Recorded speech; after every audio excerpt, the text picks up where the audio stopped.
हितई करा दए जान, तनी हितई करा दए जान, अपना बरकी मौसी के बेटी से हितई करा दए जान, अपना बरकी मौसी के बेटी से हितई करा दए जान।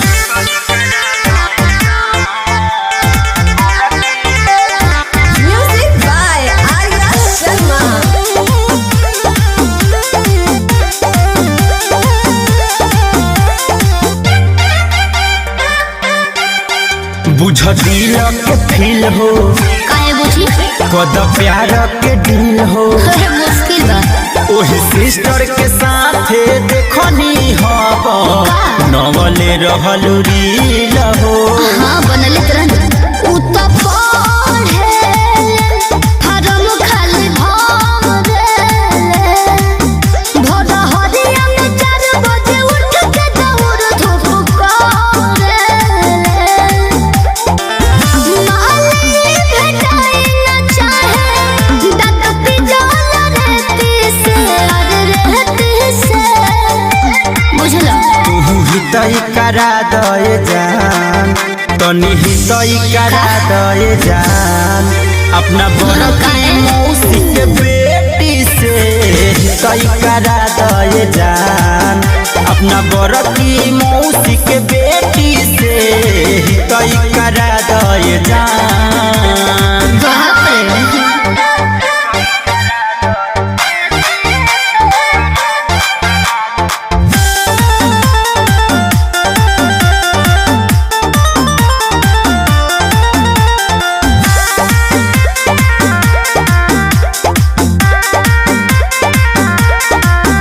तोहरे खानी बिया अच्छा खूब झकास लगतिया, हो तो बतले बा अरे हो गइल बारिश आन हमके बना लेती पिया।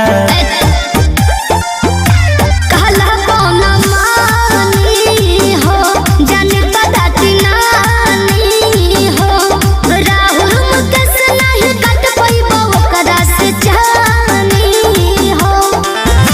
रूह को मनावा तानी देख चॉकलेटी से